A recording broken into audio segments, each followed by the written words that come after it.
Bismillahirrahmanirrahim. Assalamualaikum warahmatullahi wabarakatuh.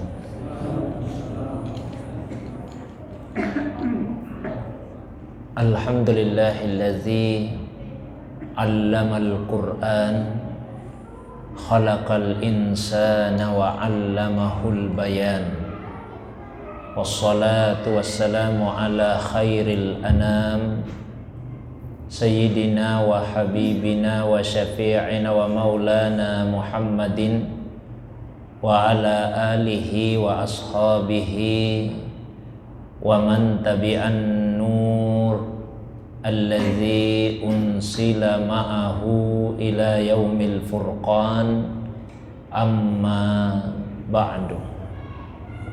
Bapak Ibu hadirin sekalian, jamaah maghrib yang semoga dirahmati, dimuliakan oleh Allah Subhanahu wa ta'ala. Alhamdulillah, segala puji tentunya hanyalah miliknya Allah. Salawat dan begitu pula salam penghormatan semoga tertuju kepada kekasih kita Rasulullah Muhammad sallallahu alaihi wasallam. Begitu pula kepada keluarga beliau, para sahabat dan juga pengikutnya yang senantiasa istiqamah menghidupkan sunnah Nabi sallallahu alaihi wasallam. Jamaah yang dirahmati, dimuliakan oleh Allah Subhanahu wa taala. Insyaallah malam ini kita lanjutkan kembali kajian kita, membaca dan menelaah firman Allah Subhanahu wa ta'ala yang terdapat di dalam Al-Quran. Malam ini kita telah sampai pada ayat yang ke-85 dari surah Al-Hijr. Allah Subhanahu wa ta'ala berfirman, A'udzubillahi minasyaitonirrajim, wa ma khalaqnas samawati wal arda wa ma bainahuma illa bil haqq wa innas sa'ata la'atiyatun fasfahis safhal jamil. Wa ma khalaqnas samawati wal ard, dan kami tidak menciptakan langit dan bumi. Wa ma bainahuma, dan apa yang ada di antara keduanya, antara langit dan bumi, illa bil haqq, kecuali dengan al-haq, ya, kecuali dengan kebenaran. Wa innas sa'ata, dan sesungguhnya waktu kiamat itu la'atiyatun, benar-benar atau pasti akan datang. Fasfahis safhal jamil, maka maafkanlah mereka dengan pemaafan yang baik. Ayat ini sesungguhnya masih lanjutan dari ayat-ayat sebelumnya yang menceritakan kisah dari kaum beberapa nabi Allah Subhanahu wa ta'ala. Mulai dari kaumnya Nabi Lut, kaumnya Nabi Syuaib, kaumnya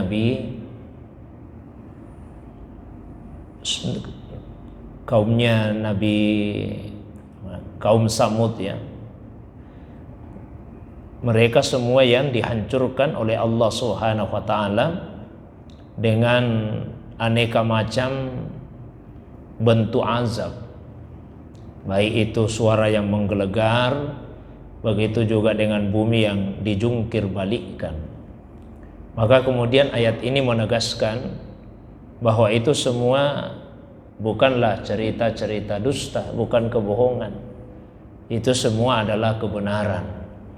Sebagaimana Allah menciptakan langit, Allah menciptakan bumi, dan menciptakan apa yang ada di antara bumi dan langit, itu semua tidak diciptakan kecuali dengan kebenaran. Jadi apa yang Allah sampaikan itu semua adalah kebenaran. Nah, kalau yang Allah sampaikan tentang kisah-kisah umat yang lalu itu semua adalah kebenaran, maka apa yang Allah informasikan tentang kejadian-kejadian yang akan terjadi di masa yang akan datang, itu juga pasti adalah kebenaran. Jadi baik yang masa lalu yang diceritakan atau masa yang akan datang, ya, yang diberitakan, semua adalah kebenaran. Terutama misalnya berita akan terjadinya kiamat. Allah tegaskan wa inna sa'ah, sesungguhnya waktu kiamat itu la'atiyatun, benar-benar pasti akan datang. Ya, karena itu kita ini manusia, tentu dalam hidup kadang kita yang melakukan kesalahan kepada orang, kadang orang lain yang melakukan kesalahan kepada kita. Kadang kita yang menganiaya orang, kadang juga kita yang dianiaya. Kadang kita yang menzalimi orang lain, kadang kita yang dizalimi. Nah, kalau kita dalam posisi yang diperlakukan dengan buruk, dianiaya, dizalimi, maka Allah sampaikan, maafkan mereka dengan pemaafan yang baik. Safha itu ya sama, membuka lembaran yang baru. Jadi seakan-akan yang sebelumnya itu tidak pernah ada. Kalau kita masih mengingat-ingat, masih mengungkit-ungkit kejadian-kejadian yang lalu, berarti itu belum dikategorikan sebagai as-safhal jamil, pemaafan yang indah, pemaafan yang baik. Pemaafan yang indah, pemaafan yang baik, yang seperti satu lembaran yang baru, lembaran yang putih, ya, tidak ada lagi goresan-goresannya, tidak mengingat-ingat lagi kejadian-kejadian yang lalu. Inna rabbaka huwal khallaqul alim, sesungguhnya Tuhanmu ya Muhammad benar-benar pencipta dan benar-benar maha mengetahui. Nah, setelah ayat-ayat sebelumnya menceritakan kisah umat-umat yang terdahulu bersama dengan para nabi, ya, maka kemudian pembicaraan beralih secara langsung kepada Rasulullah Sallallahu Alaihi Wasallam. Allah SWT menyampaikan kepada Nabi, walaqad atainaka sab'an minal masani wal Qur'anal azim. Walaqad atainaka, sungguh kami telah memberikan kepadamu ya Muhammad sab'an minal masani, 7 yang masani. Masani itu dari kata musanna, artinya 2. Jadi kalau masani, 2 bentuk jamaknya, ya. 7 yang 2, maksudnya apa? Ada ulama yang memahami 7 yang 2 maksudnya 7 yang berulang-ulang, ya. Wal Qur'anal azim, dan Al-Quran yang agung. Yang dimaksud di dalam ayat ini dengan sab'an minal masani, 7 yang berulang-ulang, menurut sebagian ulama kita yaitu surah Al-Fatihah. Karena surah Al-Fatihah itu jumlah ayatnya ada 7, dan kemudian dia dibaca berulang-ulang di dalam salat. Paling tidak 17 kali dalam sehari semalam kita baca surah Al-Fatihah di setiap rakaat salat wajib kita. Belum lagi kalau melaksanakan salat-salat sunnah. Belum lagi di luar dari salat, kita juga sering membaca surah Al-Fatihah. Nah, karena ia berulang-ulang dibaca dan jumlah ayatnya 7, maka diistilahkanlah dengan sab'an minal masani, 7 yang berulang-ulang. Kami telah memberikan kepadamu ya Muhammad 7 ayat yang berulang-ulang. Meskipun ada juga beberapa ulama yang memahami bahwa yang dimaksud dengan 7 al-masani yaitu as-sab'ut tiwal, 7 surah di dalam Al-Quran yang paling panjang. Ada 7 surah dalam Al-Quran yang paling banyak jumlah ayatnya.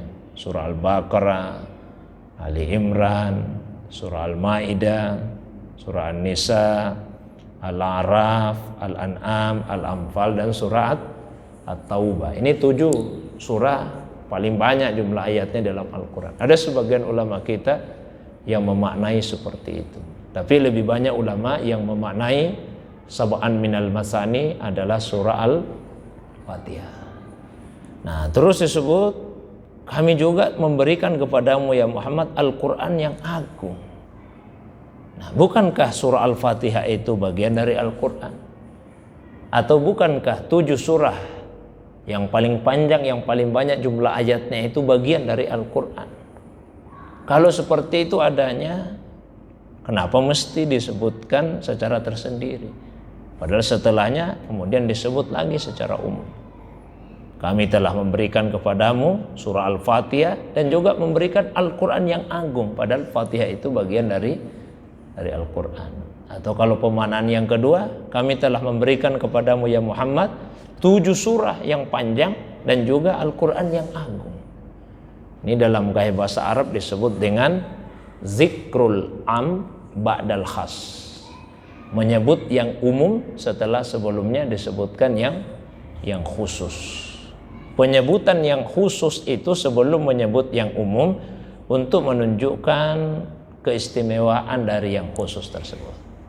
Nah, surah Al-Fatihah adalah a'zam surah fil Quran, surah yang paling agung di dalam Al-Quran. Pernah suatu waktu Rasulullah SAW menyampaikan pada seorang sahabat yang sementara salat, yang hendak salat. Kata Nabi, sebentar kalau selesai salat, jangan dulu tinggalkan masjid. La u'allimannaka a'zama surah fil Quran. Karena saya akan mengajarkan kepadamu surah yang paling agung di dalam Al-Quran. Dan ternyata setelah sahabat tadi selesai salat, Nabi kemudian mengajarkan kepadanya surah Al-Fatihah. Jadi surah Al-Fatihah ini adalah surah yang teragung di dalam Al-Quran. Itu adalah karunia besar yang Allah Subhanahu wa taala berikan kepada Nabi sallallahu alaihi wasallam. Ya, saya sampaikan pertemuan yang lalu bahwa surah Al-Fatihah adalah intisari dari semua ayat yang ada dalam Al-Quran. 6.000 lebih ayat dalam Al-Quran. Menurut satu perhitungan 6.236 ayat. Intisarinya ada di dalam surah Al-Fatihah karena sudah memuat 5 kesimpulan dari keseluruhan isi ayat-ayat Al-Quran. Di dalamnya ada pembahasan tentang tauhid, di dalamnya ada pembahasan tentang ibadah, di dalamnya ada pembahasan tentang al-wa'du wal-wa'id, janji dan ancaman, di dalamnya ada pembahasan tentang al-irsyad, petunjuk supaya bahagia dunia akhirat, di dalamnya ada pembahasan tentang kisah-kisah. Itu semua termuat di dalam surah Al-Fatihah. Maka surah Al-Fatihah adalah intisari dari seluruh ayat-ayat Al-Quran, sehingga dia juga disebut dengan Ummul Quran, induknya Al-Quran, atau Ummul Kitab, induknya Al-Kitab. Jamaah yang dirahmati, dimuliakan oleh Allah Subhanahu wa taala. Kemudian setelah itu Allah Subhanahu wa taala mengingatkan kepada Nabi sallallahu alaihi wasallam, ya. La tamuddanna 'ainaika ila ma matta'na bihi azwajam minhum wa la tahzan 'alaihim wakhfid janahaka lil mu'minin. Janganlah sekali-kali engkau ya Muhammad mengalihkan pandanganmu kepada kenikmatan hidup yang telah kami berikan kepada beberapa golongan dari orang-orang yang ingkar itu. Jadi jangan sampai ketika engkau melihat ada orang-orang yang ingkar kepada Allah, mereka bergeliman dalam kemewahan, hidup dalam kesenangan, kemudian itu membuatmu tergoda. Allah akan jangan seperti itu ya Muhammad. Tentu Nabi tidak mungkin seperti itu. Tapi ini sebetulnya adalah peringatan bagi kita umatnya. Jangan sampai ketika melihat orang yang ingkar kepada Allah, kehidupannya kelihatan senang, kehidupannya kelihatan mewah, maka kemudian kita ini menjadi tergoda. Lalu diingatkan lagi, wala tahzan alaihim, janganlah engkau bersedih hati terhadap mereka. Ya, Nabi itu sangat lembut hatinya. halus hatinya. Sehingga kalau ada umatnya yang tidak mau menerima dakwah dan ajakannya, beliau merasa bersedih hati. Bersedih hati. Kadang-kadang bahkan Rasulullah SAW seperti menyesali diri. Kenapa bisa umat saya tidak mau menerima kebaikan yang saya sampaikan ini? Itu menyusahkan, sangat berat hatinya Nabi SAW. Nah, itu salah satu karakternya Nabi. Laqad ja'akum rasulun min anfusikum azizun 'alaihi ma anittum. Berat sekali dia rasakan apa yang penderitaan atau kesulitan yang kalian alami. Dan harisun 'alaikum, besar sekali keinginannya melihat kalian dalam kebaikan. Bil mu'minina raufur rahim, khusus terhadap orang yang beriman, beliau sangat menyantun dan penyayang. Jadi seperti itulah memang sifat-sifat dasarnya Rasulullah SAW. Sedih melihat umat yang ingkar kepada Allah. Maka Allah ingatkan, wala tahzan 'alaihim, tidak usah sedih atas keadaan mereka, itu pilihannya sendiri. Wakhfid janahaka lil mu'minin, tapi terhadap orang-orang yang beriman, wakhfid janahaka, rendahkanlah sayapmu. Arti harfiahnya janah itu sayap, maksudnya rendahkan sayapmu, yaitu bersikap lembutlah terhadap mereka, rendah hatilah, jangan tinggi hati terhadap orang-orang yang beriman. Nah, kalau Nabi saja yang kedudukannya begitu mulia di sisi Allah, Allah ingatkan untuk rendah hati terhadap orang yang beriman, apalagi kita ini umatnya. Mesti kita lebih rendah hati terhadap orang yang beriman. Tidak boleh kita takabbur, membesarkan diri. Ada banyak faktor yang membuat seorang manusia itu menjadi takabbur. Bisa karena merasa lebih banyak hartanya, bisa karena merasa lebih tinggi ilmunya, bisa karena merasa lebih tinggi jabatannya, bisa karena merasa lebih banyak anaknya, pengikutnya, bisa juga karena merasa lebih soleh, lebih banyak ibadahnya, lebih suci. Pada Allah ingatkan, wala tusakku anfusakum huwa a'lamu biman ittaqa. Jangan sekali-kali mensucikan dirimu, Allah yang paling tahu siapa yang paling bertakwa di antara kalian. Nah, kalau ayat ini berisi beberapa larangan kepada Nabi, 2 larangan, ya, kemudian 1 perintah, maka kemudian ada perintah lanjutannya yang kedua, waqul, ya, katakanlah, inni ana an-nazirul mubin, saya ini hanya pemberi peringatan yang jelas. Saya tidak bisa memaksa kalian untuk bertakwa kepada Allah, saya tidak bisa memaksa kalian beriman. Saya hanya bisa memberi peringatan, tapi peringatan yang jelas, yang mestinya karena jelasnya peringatan itu kalian menerimanya. Tapi Nabi tidak bisa memaksa. Lasta alaihim bimusaitir, ya, engkau bukan pemaksa bagi mereka. Jamaah